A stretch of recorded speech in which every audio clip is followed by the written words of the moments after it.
La nature est un temple où de vivants piliers laissent parfois sortir de confuses paroles. L'homme y passe à travers une forêt de symboles qu'il observe avec un regard familier. Comme de longs échos qui de loin se confondent dans une ténébreuse et profonde unité, vaste comme la nuit et comme la clarté, les parfums, les couleurs et les sons se répondent. Il est des parfums frais comme des chairs d'enfants, doux comme le hautbois, verts comme les prairies, et d'autres corrompus, riches et triomphants, ayant l'expansion des choses infinies.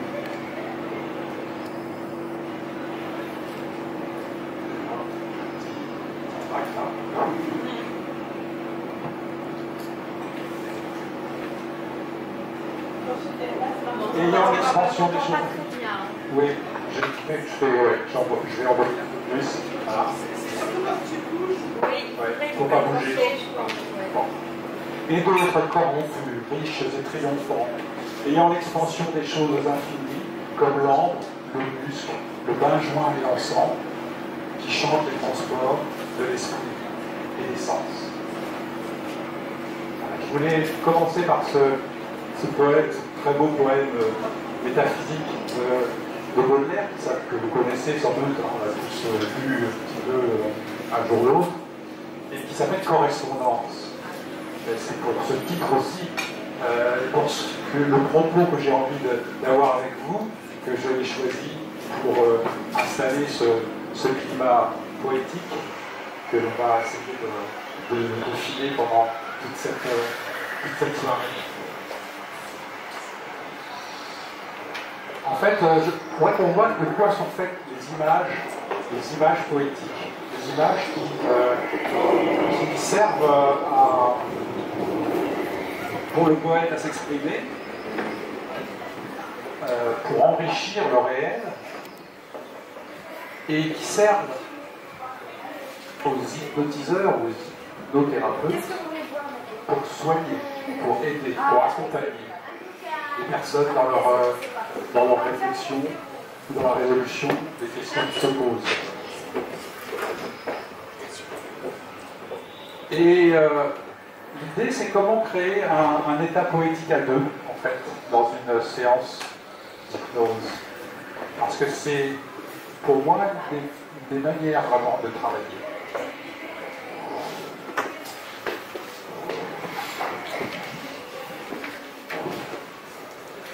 Et en fait,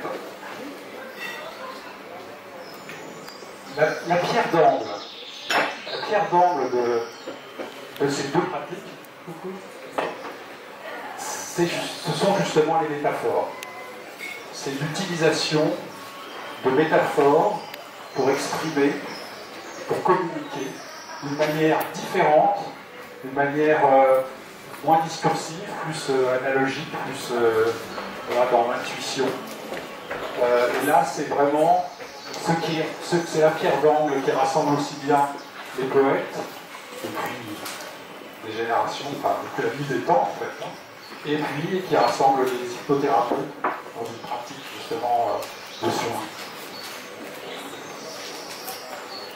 Donc ce que je souhaiterais faire avec vous, c'est voir de quoi ces images en fait. Qu'est-ce que c'est qu'une métaphore, et puis faire un portrait du poète en hypnotiseur, et savoir ce qu'il nous apprend à nous, pratiquants, clients ou sujets, et thérapeutes. Alors, voilà le mot grec, hein, métaphore. Nous allons commencer par se mettre d'accord sur ce qu'est une métaphore. Hein. Donc, métaphora, on sait, méta, on sait, c'est au-delà, c'est au-delà, au-dessus. Hein. Et fora, fort, ça veut dire porter. Hein, quand vous dites, je sais pas, un photophore, c'est quelque chose qui porte la lumière. Donc, dans une métaphore, il s'agit de porter au-delà. C'est ça le sens étymologique. Alors, il y a beaucoup de définitions définition du mot métaphore et c'est pas toujours, elles sont pas toujours bien embriquées. Je vais en produire que j'ai pondu moi-même. Hein. C'est une figure de langage qui fusionne deux notions sans utiliser de comparatif, de liaison, de comparaison. Si par exemple Baudelaire avait dit tout à l'heure, enfin, en son temps,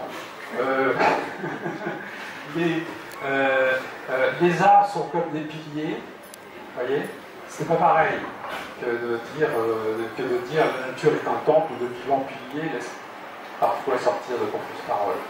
D'accord ? Donc là, il y a une sorte de fusion des images qui fait qu'on est porté au-delà, dans un sens nouveau, dans une vision nouvelle du monde, enfin dans une vision effectivement personnelle. On peut prendre un exemple, hein, Victor Hugo, ma jeunesse ne fut qu'un ténébreux orage. Voilà.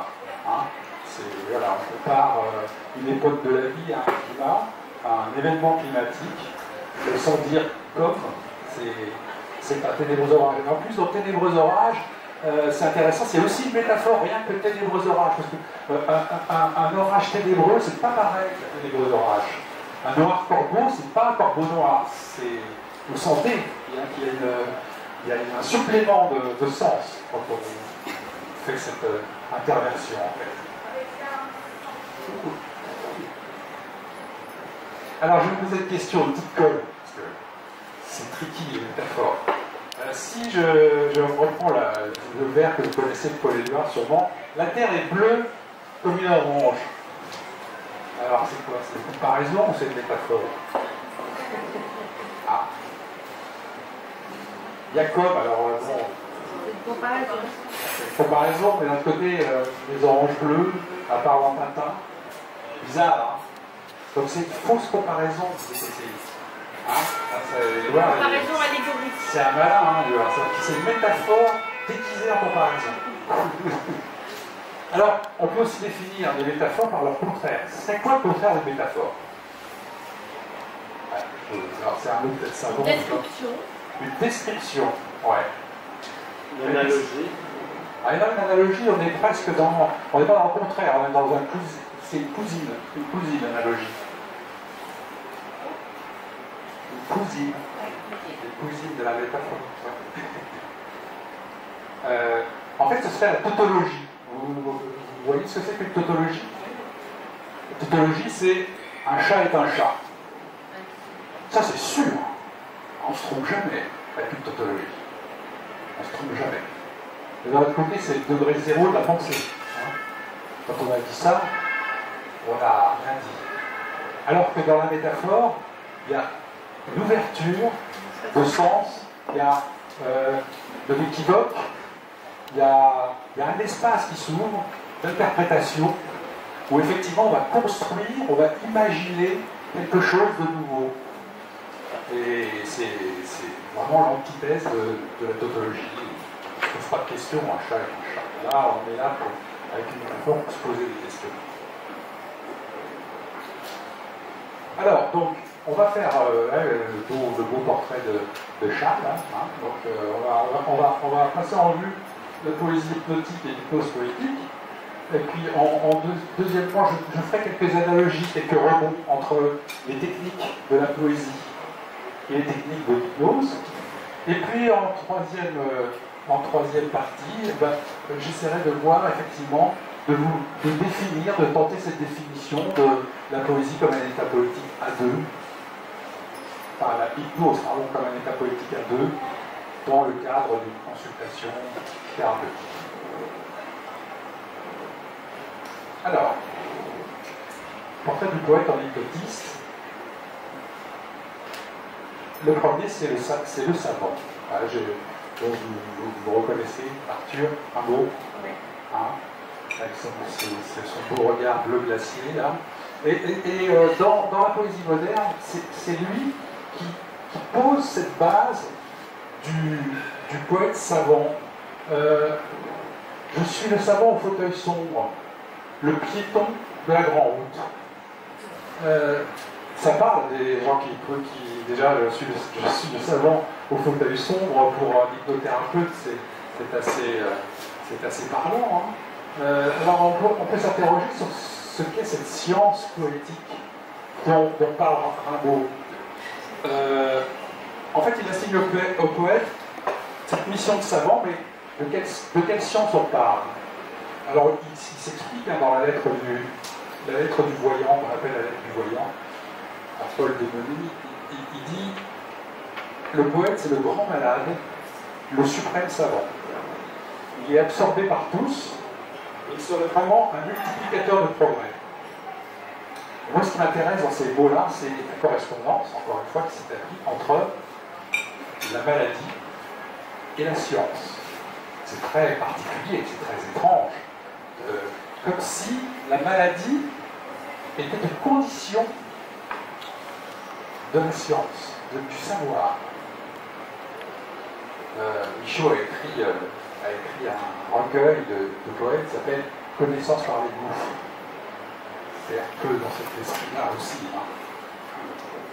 Donc je pense qu'il y a une dialectique là qui se joue, plus particulièrement féconde lorsqu'on la rapporte à l'expérience hypnotique et à la thérapie par l'hypnose. On peut se poser la question, est-ce que l'hypnothérapeute ne serait pas son premier patient et son patient permanent même hein, bon, on a toujours un patient sur soi quand on est hypnothérapeute, mais voilà. Hein. Et enfin, il serait bon de s'interroger sur cette grande maladie dont nous parle Rimbaud, comme condition de savoir. Hein. Et dans quelle mesure elle est provoquée, c'est-à-dire qu'elle est sciemment organisée par le poète. Ça aussi c'est intéressant, si vous voulez. Rimbaud continue dans la même lettre, hein. Il dit « Il cherche en lui-même, il épuise en lui tous les poisons pour n'en garder que les quintessences. » Et en fait, Rimbaud, il est contemporain de Nietzsche. Et en fait, ce qu'il appelle la grande maladie, c'est très proche de ce que Nietzsche appelle, en faisant tour de boucle, la grande santé. Et ils ont 10 ans d'écart, Nietzsche plus vieux, il est né en 1944, et Rimbaud en 1954. Ce sont des frères de pensée, qui se sont jamais lus, hein, qui se sont jamais rencontrés, mais il y a beaucoup d'affinité en fait, entre ces deux auteurs. La grande santé de Nietzsche, c'est en fait le fait de laisser tomber toutes les valeurs qui paraissent, qui sont faussées, qui sont établies mais qui n'ont pas de résonance. En fait, il fait de la philosophie à coups de marteau.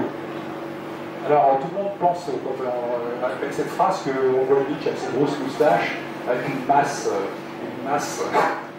en train de détruire des idoles, voilà. En fait, le marteau de Nietzsche, c'est pas du tout une grosse masse pour casser des idoles, c'est un marteau de médecin. Il l'explique lui-même dans ses textes. C'est un marteau qui permet de pour les réflexes, vous voyez, qui permet de taper sur les idoles pour voir si ça sonne creux, si ça sonne plein ou si ça sonne fêlé. C'est ça, donc il y a aussi quelque chose de thérapeutique dans ce que Nietzsche annonce comme étant la grande santé, et quelque chose de pathologique aussi. Et en fait, les valeurs pleines, selon Nietzsche, sont les valeurs du corps. C'est effectivement ce qui fait on va dans la dépense libre de toutes nos capacités physiques et mentales. C'est ça l'idée de Nietzsche. Quitte à aller justement à la démesure, c'est le fameux esprit dionysiaque en fait. Hein. Le dionysiaque. Ça c'est Dionysos, c'est assis sur un cheval sur sa portère. Hein. Et ça correspond bien à ce que finalement Rimbaud lui appelle la grande maladie. Et alors Nietzsche dit, on revient régénérer de tels abîmes, donc il sous-entend que la grande santé c'est quand même c'est difficile, donc ça passe par des abîmes aussi, hein, la connaissance par les gouffres de Michaud, en ayant fait peau neuve, avec un goût plus fin de la joie, avec une langue plus délicate, avec des sens plus joyeux, avec une seconde et plus dangereuse innocence dans la joie, à la fois plus enfant et 100 fois plus raffiné qu'on ne l'a jamais été auparavant. Ça c'est dans le Gai Savoir, 1882. Pour la petite histoire, en 1882, Rimbaud, vous savez où il a 10 ans de moins que lui, il a arrêté la poésie. Il est entre Aden et le Hara, et il vend des peaux de bêtes, des défenses d'éléphants et des armes. On en a fini avec la poésie. Alors après, le voyant. C'est André Breton qui fait un peu le cordio sur la piste. Alors, est-ce que vous connaissez ces deux poètes qui sont d'époques différentes, visiblement? Est-ce que quelqu'un a une idée? Non? Personne? Reconnaissez personne? Là, c'est José Luis Borges. Là, c'est tout simplement Homère. Et qu'est-ce qu'ils auraient en commun? Vous savez? Non? Vous connaissez rien de leur vie? Homère, on sait des fois quand même. Homère, on se le représente. Non, vous voyez pas. Non, la fiction. Pardon? Fiction. Fiction, non. En fait, ils sont. Voilà. Ils sont tous les. Voilà. Et pourtant, pour ça, j'ai dit deux voyants légendaires. C'est simplement pour dire que la voyance, c'est pas simplement le fait de voir, c'est pas la vue, c'est autre chose. Et là-dessus, le jeune poète noveliste, il est mort jeune, qui est un frère romantique, a eu cette belle expression, l'homme entièrement conscient s'appelle le voyant. C'est de cela dont il parle en fait. Alors, il y a beaucoup de Rimbaud, je suis désolé, le garde des surréalistes à Rimbaud, c'est des choix. Donc Rimbaud continue, le poète se fait voyant par un long, immense et raisonné dérèglement de tous les sens. Toutes les formes d'amour, de souffrance, de folie. Il est prométhéen, il est voleur de feu, on n'entend pas tout le temps. Chargé d'humanité, des animaux même. Il y a une conscience du soin en plus, dans la vision poétique de Rimbaud. Il devra faire sentir, palper, écouter ses inventions. Et dans le travail thérapeutique de l'hypnothérapeute, je trouve que moi ça sonne dans la pratique, faire sentir, palper, écouter, c'est-à-dire ouvrir les sens de la personne, de l'interlocuteur, c'est très important. Si ce qu'il rapporte de là-bas a forme, il donne forme, si c'est informe, il donne de l'informe. Et je compléterai ce que dit Rimbaud par une phrase de René Char sur l'intuition du poète. Et là aussi, ça peut nous aider dans notre pratique, il me semble. René Char, dans Fureur et Mystère, dit du poète, dit qu'il s'épointe dans la prémonition, déboise son silence intérieur et le répartit en théâtre. Et je trouve que cette expression de déboiser sa prémonition, puis d'installer un lieu de parole, un espace, qui est un théâtre, dans lequel la parole va circuler, dans lequel des personnages vont évoluer, ça me semble effectivement une vocation poétique pour René Char, mais aussi sans doute une vocation thérapeutique pour les hypnotiseurs. Alors, en fait, et Char finit son propos en disant il a la transhumance du verbe. C'est-à-dire que dans cet espace-là, voilà, le verbe va voyager, va transhumer. Et alors, quand le verbe effectivement peut transhumer, entrer en transhumance, investir des espaces inconnus et nouveaux, des fois les miracles ne sont pas loin, on fait émerger des choses nouvelles. Les miracles peuvent se produire. C'est la troisième facette du talent du poète, et que l'hypnotiste ou l'hypnotiseur ou l'hypnothérapeute, là il y a toute une tradition. Je pense que beaucoup d'entre vous la connaissent. Ça commence par Antiphon d'Athènes. Antiphon d'Athènes à 450 avant Jésus-Christ.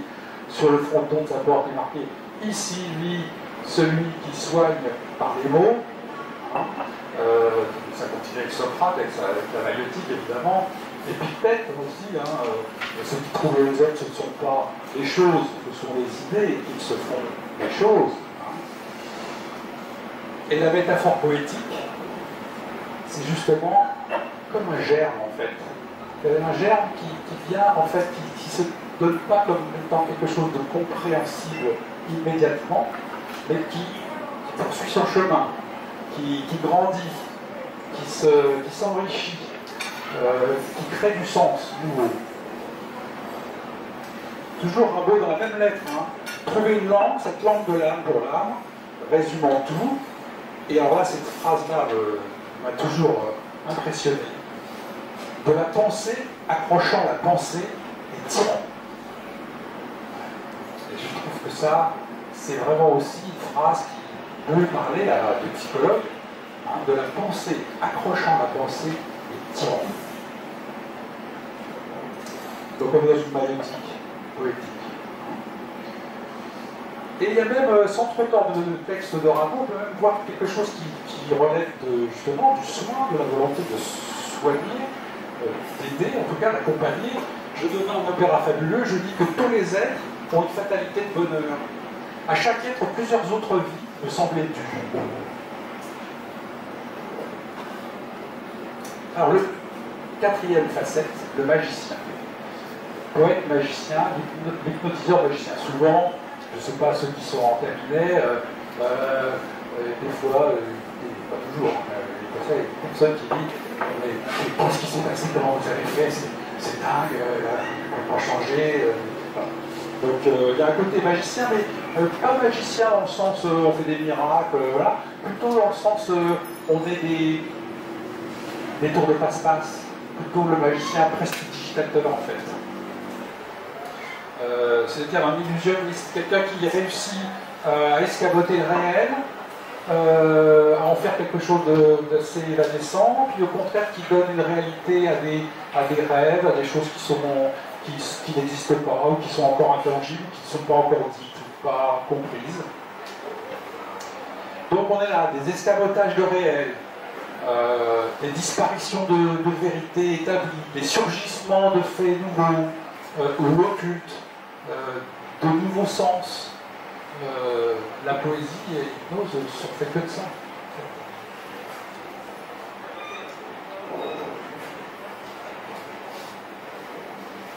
Alors le prince des prestigitateurs, c'est lui, en fait. C'est Mallarmé.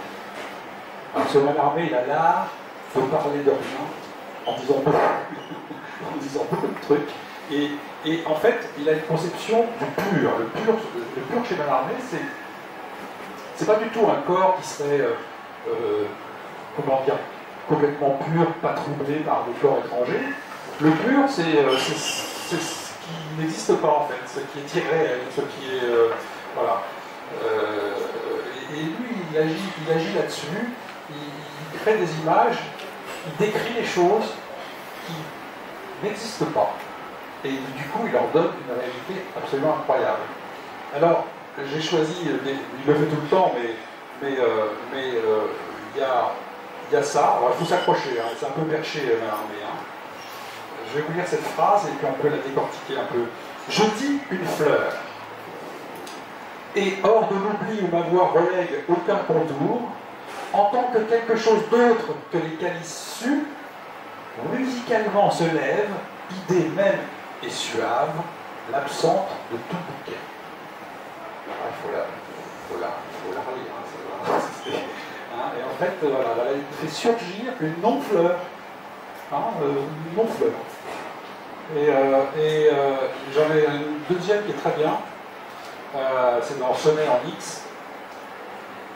Abolie bibelot d'inanité sonore, avec ce seul objet pour le néant sonore.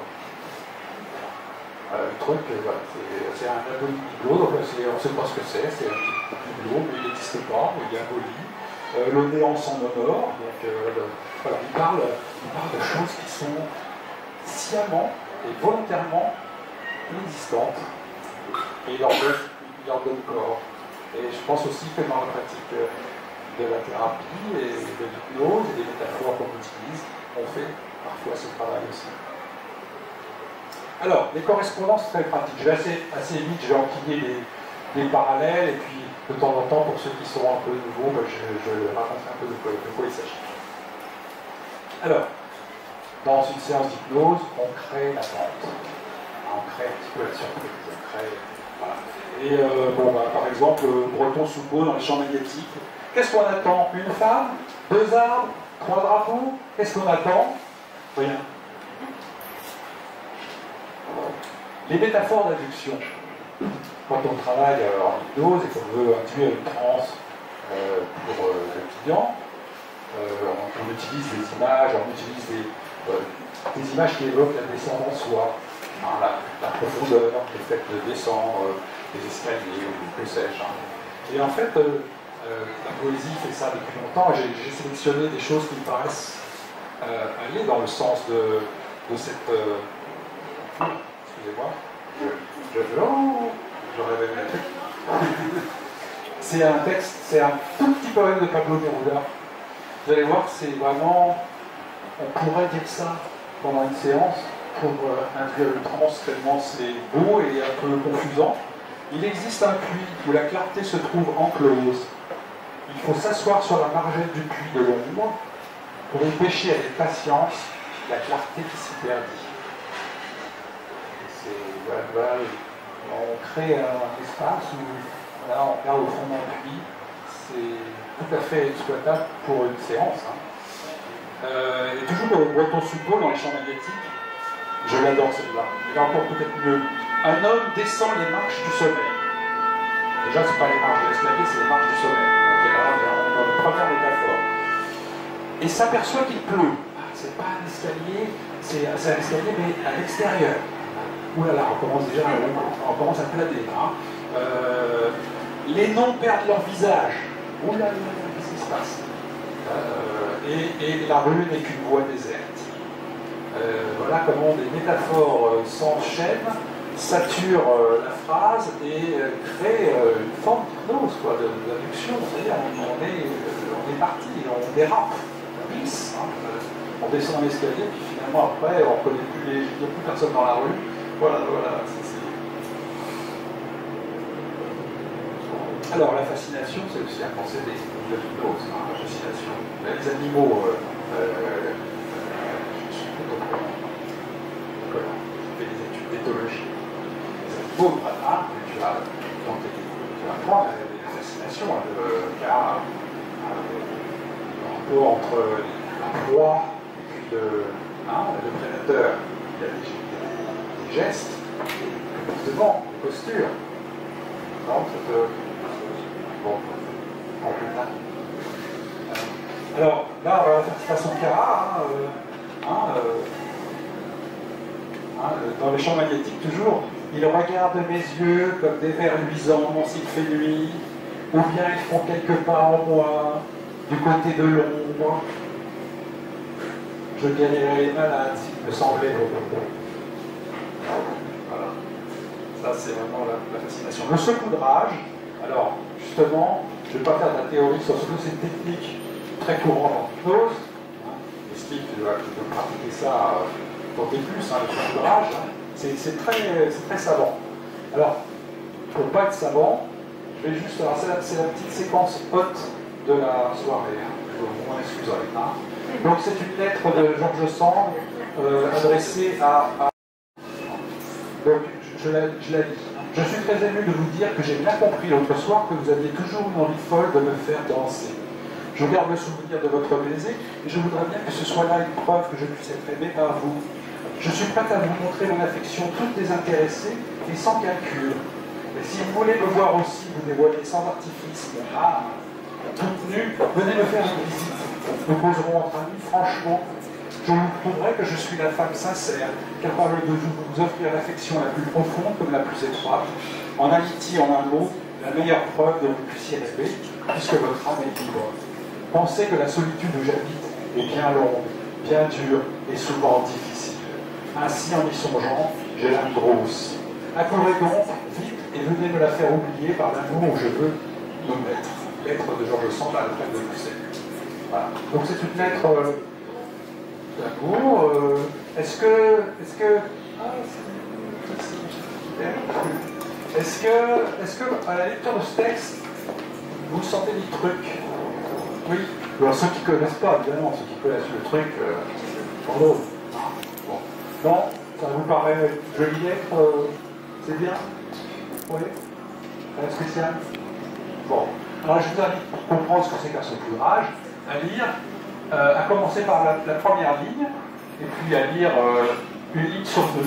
C'est-à-dire, je suis très ému de vous dire que j'ai, et vous supprimez la deuxième ligne, vous continuez. Vous arrivez à lire, non, quand même?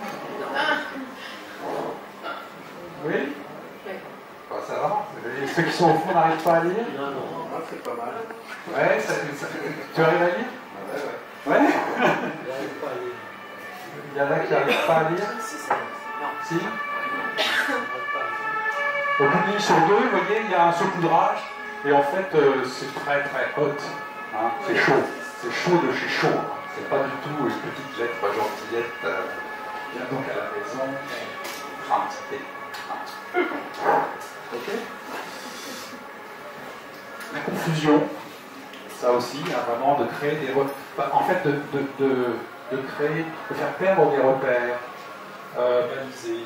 On enlève les balises, on se retrouve dans un terrain un peu un terrain incognita, et effectivement les poètes le font très bien, aussi bien que les hypnothérapeutes lorsqu'ils travaillent. Hein. Alors j'ai choisi un poème de Paul Éluard, mais il y en aurait beaucoup d'autres, hein, pour donner à voir. Ce terrain donne sur la mer sur le ciel sur moi. Que vois-je? Mon œil boucle-t-il la ceinture? Je suis loin de ce miroir et si petit. Quelle est, à ma taille sans cesse en mouvement, sans cesse différente, la taille du monde? Autant prendre la taille de l'eau. Ça secoue un petit peu là. Les rapports entre les choses à peine établis s'effacent pour en laisser intervenir d'autres aussi fugitifs, etc.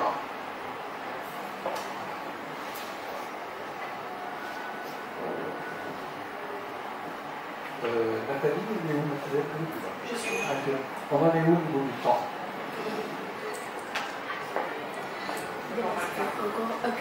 Encore un quart. Bon, ça va. Donc là, je vais juste regarder cette photo. Ce serait où? Il y a une photo, vous voyez. Hein, non, pas Paris. Bah non, c'est pas Paris. Non, non. Et puis le personnage là, le personnage pensif, au premier plan. Non. Non. Vous avez quand même un indice là, les hypnothérapeutes là, qui calibrent et tout là. Hein, quand même. Oui, voilà. Ah oui, vision globale.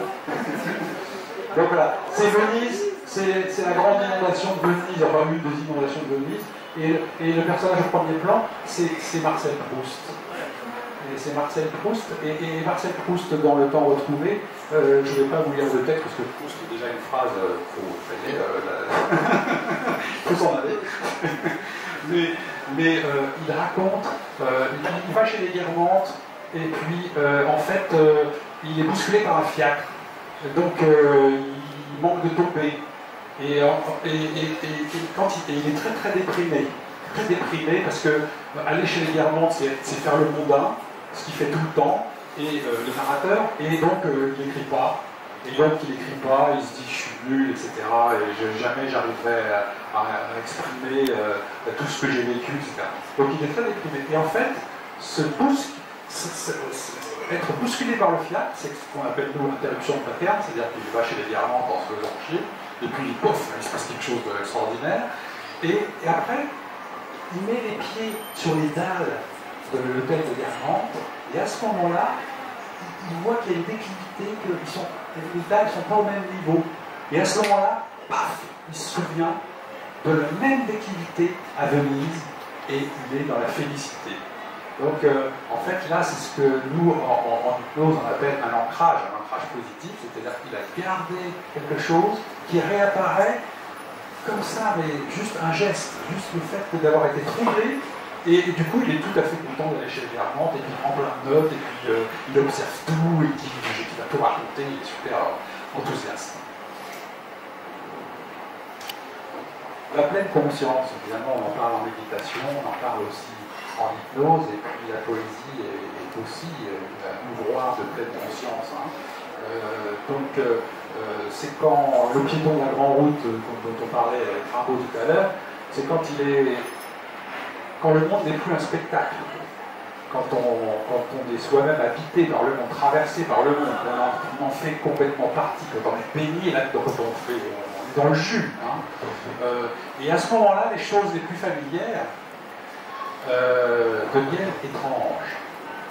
Les trucs usuels, la vérité du quotidien, on la regarde avec un étrange regard nouveau. Et du coup, il y a un inédit qui apparaît. Paul Éluard, par exemple, hein, nous voyons souvent les nuages sur la table. Alors j'aime bien, il va décrire une table. C'est quand même basique une table. Hein. Il n'y a pas de quoi s'extasier sur une table, hein. C'est vraiment de l'ordinaire. Et voilà, il lui donne une présence, une existence incroyable à partir de tout ce qu'on lui fait, quoi. Nous voyons souvent les nuages sur la table, souvent aussi nous y voyons des verres, des mains, des pipes, des cartes, des fruits, des couteaux, des oiseaux, des poissons. Tout de suite, la table, elle est magnifiée, elle devient un espace, encore une fois, un théâtre, où il se passe tout ça sur la table. On pourrait parler de Francis Ponge, de partie des choses, si c'est quelque chose qui pourrait aussi aller bien là-dedans. Et quand le familier devient étrange, on n'est pas loin de l'illumination, c'est-à-dire de l'enlightenment, là, comme disent les Anglais, hein, c'est-à-dire de l'éveil, de l'éveil. L'éveil. Oui, l'éveil. Oui. Et donc, là, j'ai un petit poème, un petit haïku hein, de l'époque Edo. Sur mon chapeau, la neige me paraît légère, car elle est à moi. C'est tout. Alors, petite séquence récréative. J'ai besoin d'une ou d'un volontaire. Allez. Allez. Vous voulez savoir volontaire pourquoi hein? Pour pas trop se donner un spectacle. Là, vous voyez, on va parler des associations libres. En hypnose, pour toi qui ne connais pas trop, on utilise ce qu'on appelle la machine à phrase. Donc des fois, on parle comme ça, mais on dit un peu n'importe quoi, c'est pas grave, on s'en fout, le patient il s'ennuie, puis finalement, il ne sait plus trop de quoi tu parles, il en a marre, il ferme les yeux, il s'endort. Voilà. En gros, je te résume. Voilà. Donc là, j'ai amené le livre. Vous connaissez ce livre? Il y en a pour 250 ans de lecture, et en faisant les 3-8. Hein, il y a 100 000 milliards de poèmes, et je demande donc à quelqu'un de faire fonctionner, c'est une machine à phrase, je demande à quelqu'un, un volontaire, d'utiliser cette machine à phrase. Donc la personne qui veut se porter volontaire, elle vient, je lui explique ce qu'il faut faire. Bravo, Marie-Françoise, c'est ça? Marie-France, excuse-moi. Alors regarde, je montre bien côté de moi. Donc je montre à tout le monde ce qui se passe. Hein. Et à toi aussi, évidemment, parce que c'est toi qui vas bosser. Hein. Enfin, c'est pas trop compliqué. Donc en fait, voilà, c'est un livre, vous voyez, c'est un livre avec des petites languettes. Il a fait un sommet, puis il en a fait plein en fait. Et on peut mettre, vous savez comme les trucs de gosse, on peut mettre les languettes qu'on veut, on choisit. Hein, voilà, je montre là, on choisit ce qu'on veut. Hein. Alors, toi, tu vas retourner avec le livre, et puis tu vas faire ton petit poème à toi. Parce qu'en fait, c'est ce que dit, et c'est le sens de mon intervention aujourd'hui. Hein. Comme l'a bien dit l'autre allemand, la poésie doit être faite par tous, non par un. Voilà. Donc toi, tu vas faire la machine à phrase, et tu vas nous concocter le poème qui te plaît le plus. Alors, comment tu fais? Tu dis par exemple ça, ça m'intéresse pas, allez, moi je fais ça, après je veux. Non, c'est non, tu vas non, après. Ah, je peux pas. Non, après, quand tu as choisi un peu ton truc, hop, tu rabats. Alors c'est un petit peu, c'est là où il faut aller. Là, tu rabats. C'est moins compliqué que les ordinateurs. c'est un peu physique. Tu vois, tu rabats, là je te le fais pas. Donc comme ça, tout ce que tu as enlevé, c'est éliminé, il te reste le poème que tu as choisi. Mais tu peux le faire au hasard, c'est encore mieux. Et j'ai 4 ans. Non, là tu vas le faire pendant qu'on finit de discuter. Et après, alors soit idéalement tu nous diras le truc, tu vas le faire dans le bras, tranquillement, là, et puis après tu viens de réciter à toi, éventuellement. Ouais, il faut d'abord le faire. Oh là là. Peut-être travailler la machine à phrase, c'est super compliqué. Okay. Ce qu'on appelle la salade verbale aussi en hypnose. Le poétiquement correct d'ailleurs. Il y a la créatrice, c'est toi, le langage poétiquement correct. Parce que maintenant, dans les formations, c'est un copyright. Parce qu'effectivement, dans les formations, on parle du poétiquement correct. C'est une de nos étudiantes qui nous a dit c'est plus joli le langage poétiquement correct que la machine à phrases. Tout à fait. C'est mode. Bon, le décentrage, là, c'est Henri Michaud qui est synonyme. Le centrage, c'est d'emmener les gens dans un espace de sensations qu'ils ignorent totalement. Là, par exemple, Henri Michaud, dans l'espace de dedans, justement, il nous met à la place d'autres animaux. Hein. Une fourmi ne s'inquiète pas d'un aigle. C'est vrai. Ils n'ont rien à voir ensemble. La fureur, la férocité du tigre n'évoque rien dans son esprit. L'œil féroce de l'aigle ne la fascine pas du tout. Dans une fourmilière, jamais des questions d'aigle. C'est vrai, je ne pense pas, mais c'est vrai. La lumière en petit bond n'inquiète guère un chien. Alors ça c'est intéressant, la lumière en petit bond n'inquiète pas un chien. Cependant, un microbe qui voit arriver la lumière, lui, il est dans la merde. Parce que les éléments des rayons un tout petit peu plus petits que lui, mais nombreux et durs, hein, la lumière c'est corpusculaire quand même, la lumière, presse avec détresse les battements innombrables qui vont le disloquer, le secouer jusqu'à la mort, même le damné gonocoque, qui fait tellement compliquer les relations entre hommes et femmes, pris de désespoir, abandonne forcé sa dure vie. C'est vrai, un gonocoque exposé à la lumière, il crève. Il est bombardé par la lumière aussi, à peine plus gros que les corpuscules de la lumière. Distorsion du temps, je vais raccourcir un peu, sinon pour un moment, ça c'est le 1, vous reconnaissez le lapin, c'est plus que 5 minutes, hein, tu vois, donc ça va être super chaud. Distorsion des sens, c'est des synesthésies, c'est-à-dire faire entendre de la couleur, ou faire voir de la musique, vous voyez. C'est ce que Rimbaud fait dans le Sonnet des Voyelles, c'est ce que Baudelaire dans les correspondances, ce que je vous ai dit, fait aussi. Des synesthésies qui sont des formes de métaphores. Et là, je voudrais quand même que je préfère gagner du temps pour regarder cet extrait. Vous le connaissez peut-être, pas tous, c'est Erickson. C'est lui qui a fondé notre pratique d'hypnose moderne, on peut dire. Je vais vous laisser écouter, et puis on va décortiquer un peu le sous-titre. Écoutez-le bien, c'est en anglais, mais bien sûr, j'ai frappé pour.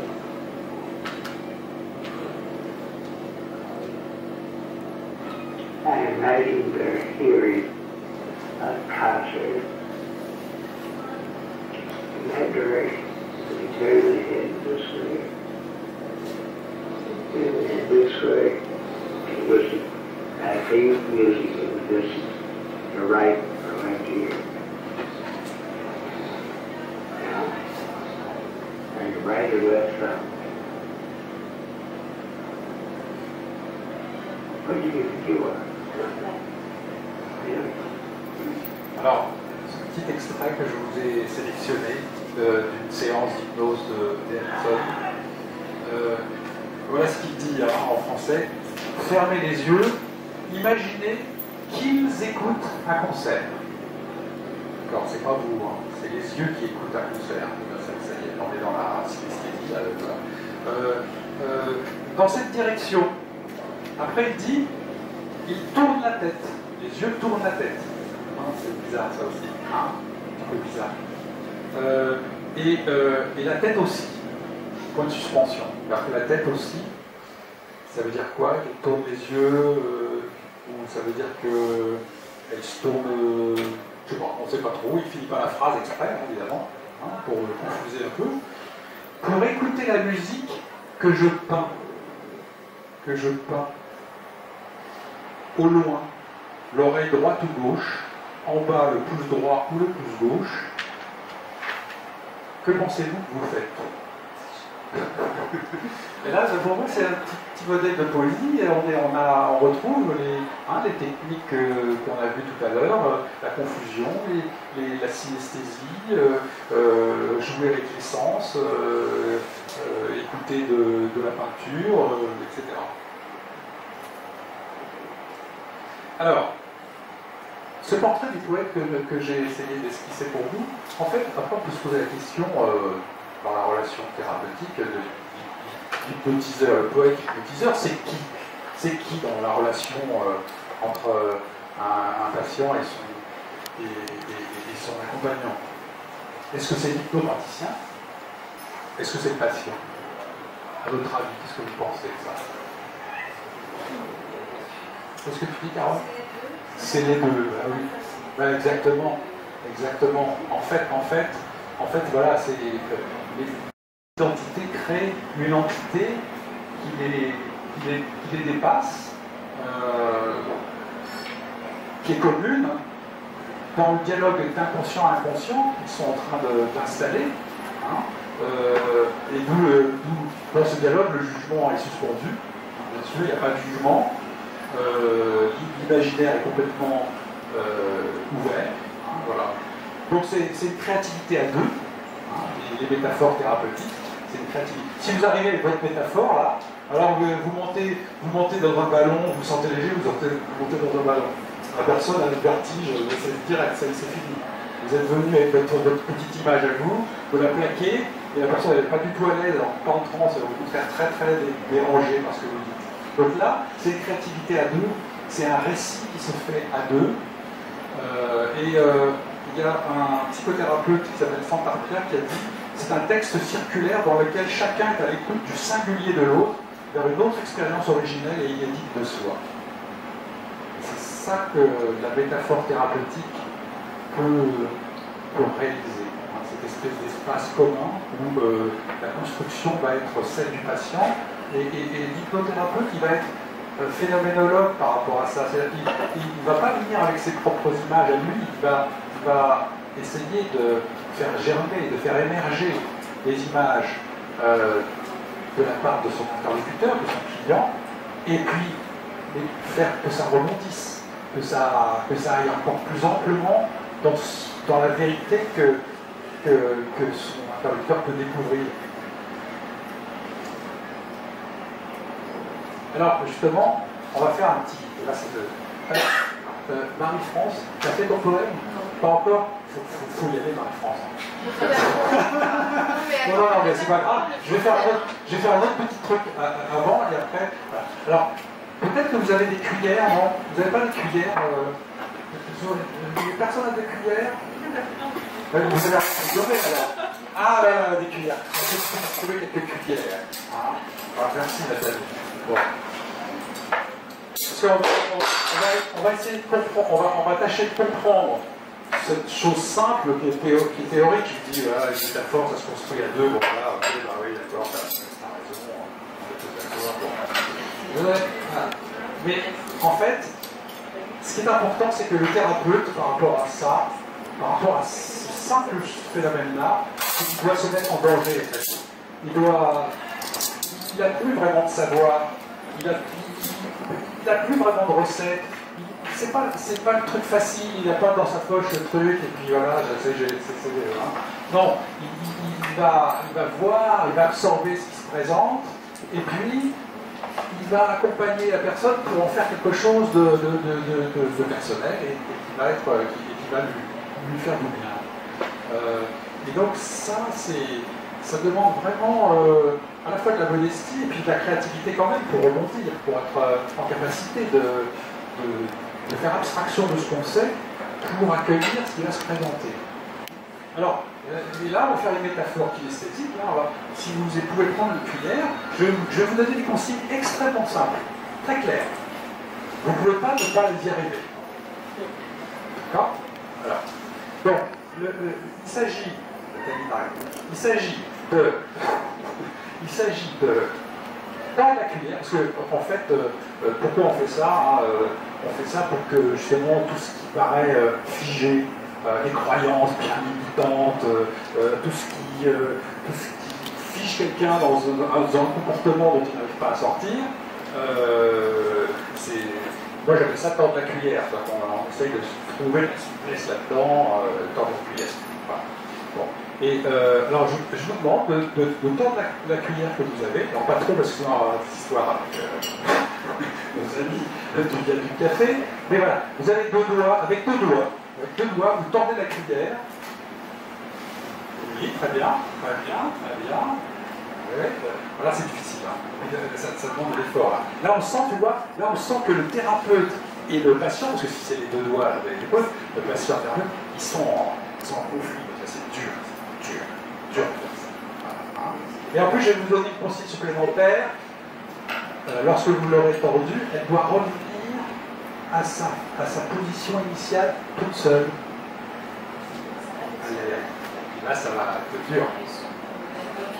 Elle revient direct, toi? Ah bon, bah alors, c'est une cuillère qui est complaisante, on va dire.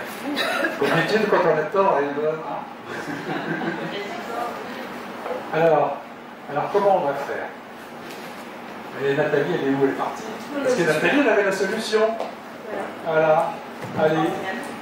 Alors. Voilà. Elle utilise deux doigts. Quand on faisait ça quand on était gosse, hein. On a tous fait. Elle utilise deux doigts. Et la cuillère, elle se tord, elle se gondole. Et quand Nathalie va arrêter, et ben, la cuillère, elle sera intègre. Elle n'aura pas bougé, elle n'aura pas changé. Voilà. Et donc, le pouce, on va dire que c'est le thérapeute. L'index, on va dire que c'est son client, son patient.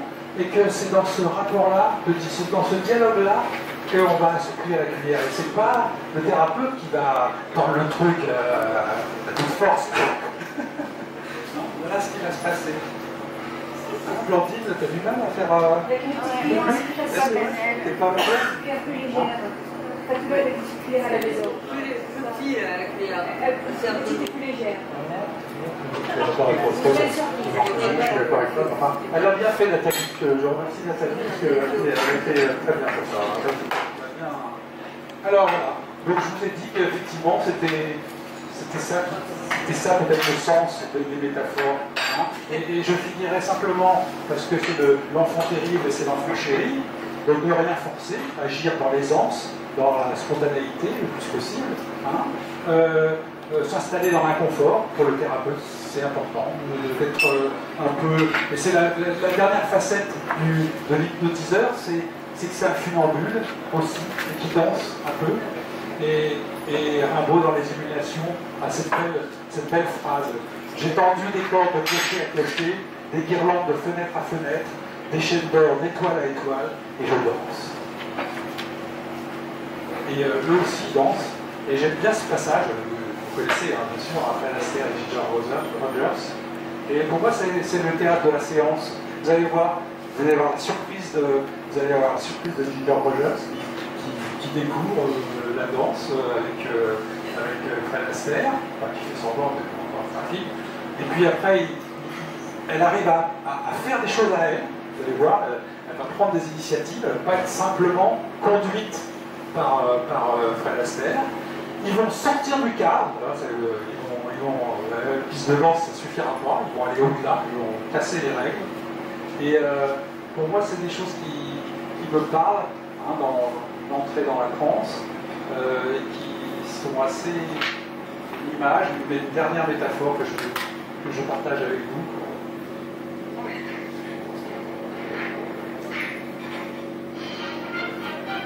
Vous voyez, la surprise, elle est latente. Voilà, on explique un peu ce qu'on fait. Et puis, alors, il dirige complètement au début. Voilà. Et puis, petit à petit, elle suit là, vous voyez. Petit à petit. Oh, il y a quelqu'un qui observe. Et vous allez voir qu'elle va commencer à prendre de l'assurance et qu'elle va. Ça y est, ça va être sa danse à elle en fait. Elle va construire quelque chose. Voilà, ça y est, elle commence à soulever sa robe, elle essaie Et de temps en temps, même, vous verrez, elle a un petit temps d'avance sur lui. Et c'est lui qui suit des fois.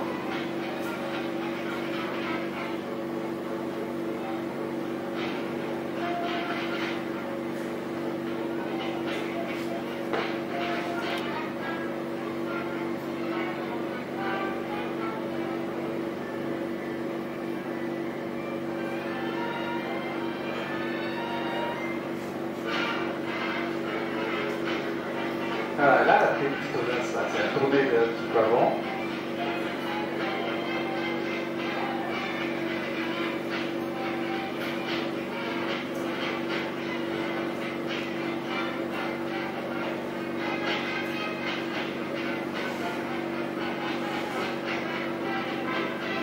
Ouais, il ne faut pas qu'il les laisse.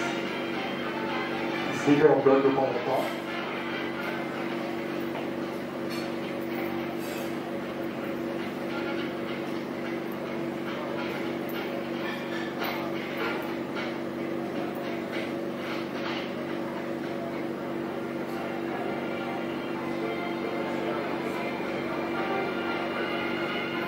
Et hop, ça y est. On sort du cadre. On va chercher la gueule. Là, on revient. Et ils vont partir de l'autre côté pour s'en aller. Voilà. D'abord, moi, je trouve que c'est une belle image. Si toutes les séances pouvaient avoir un petit peu cette imagerie, eh bien, ce serait chouette. Merci beaucoup. Merci beaucoup, Marc. Merci.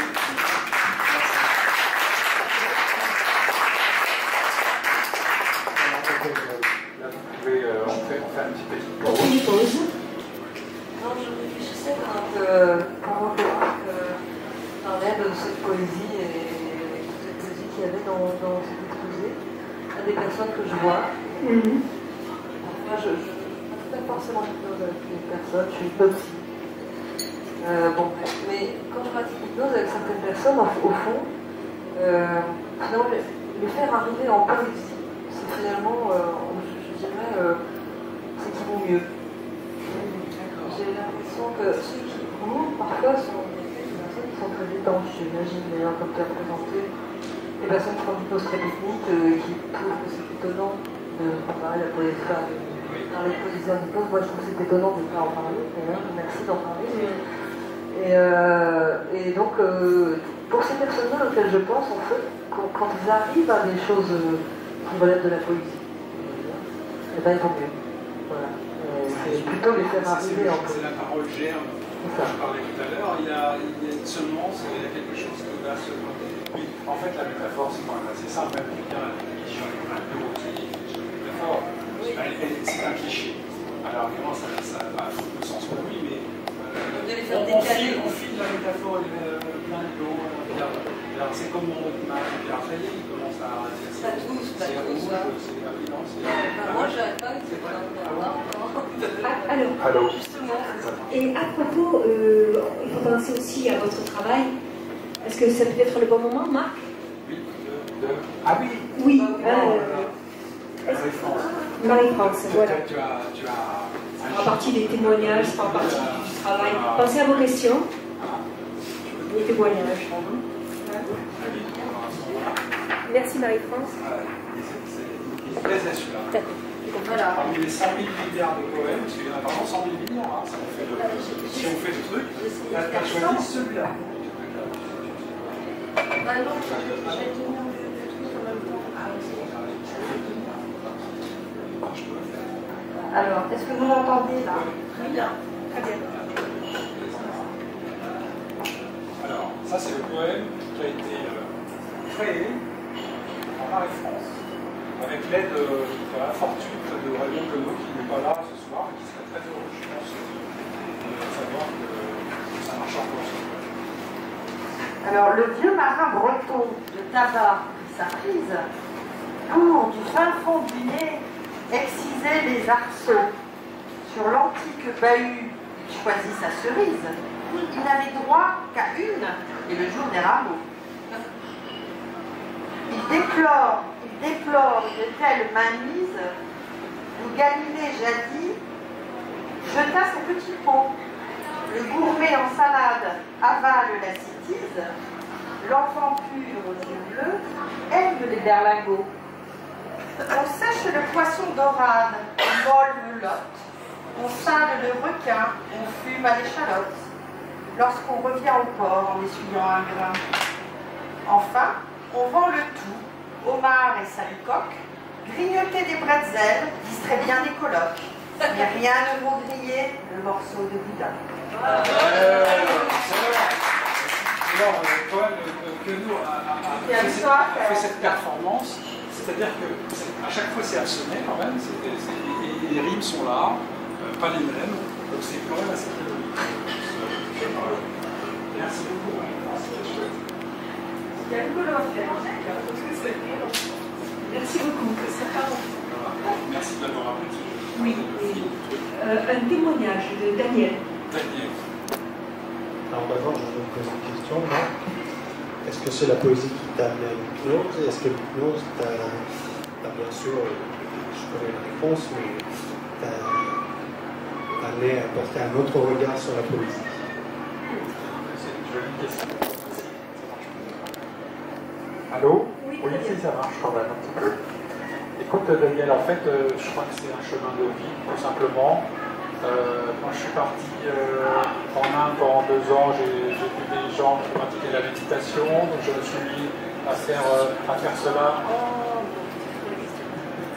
Je suis la littérature et la poésie, ça fait comme depuis, tu sais bien, parce qu'on se connaît depuis 40 ans, donc tu sais très bien à quoi c'est fait.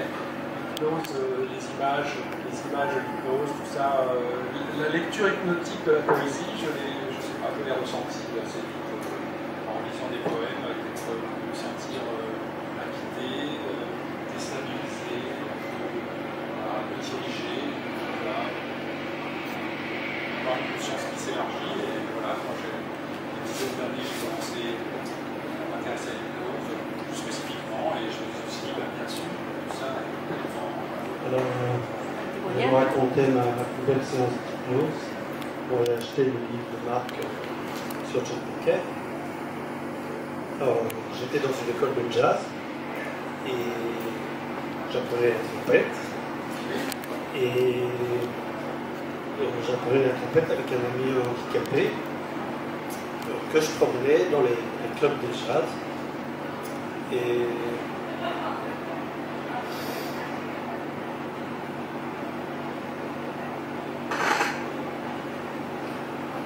un jour,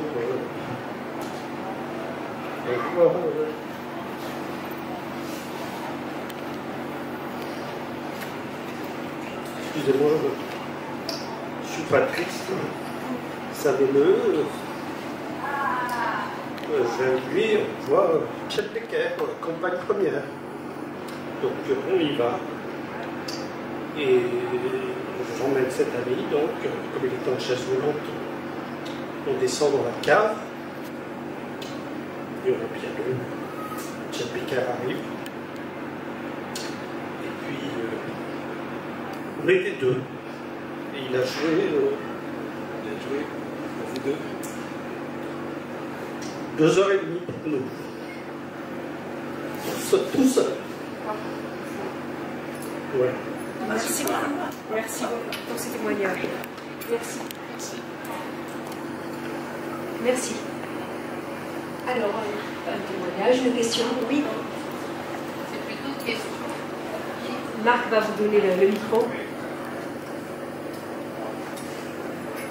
C'est bon, ça? Oui, parfait. Pas de sous, c'est manger. Bon. Donc, c'est pour rebondir avec la remarque. J'ai beaucoup aimé ton témoignage par rapport à la poésie. Mais par contre, moi, ce que je me suis demandé, je pratique l'hypnose médicale en l'occurrence, et en fait, sans le savoir, peut-être comme M. Jourdain, je me suis rendu compte que je faisais de la poésie. Pourquoi? Parce qu'en fait, très très vite, je suis amenée à emmener les gens dans des paysages, dans des voyages, et la créativité, elle est toujours là. Donc voilà. Donc, bon, je suis venue, donc j'en ai parlé en arrivant, par curiosité, mais en fait, je me rends compte que c'est le lot commun d'envoyage politique. Dans ce genre de pratique, on peut être, voilà, tu dis, je suis sur le tard, parce que c'est comme ça, mais à deux. Ah oui. Voilà, c'est ça qui est important.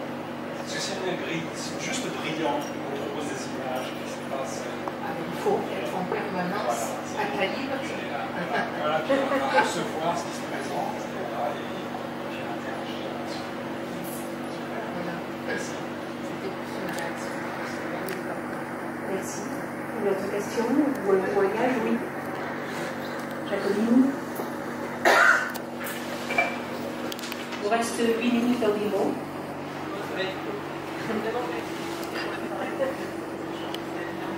Plus fort.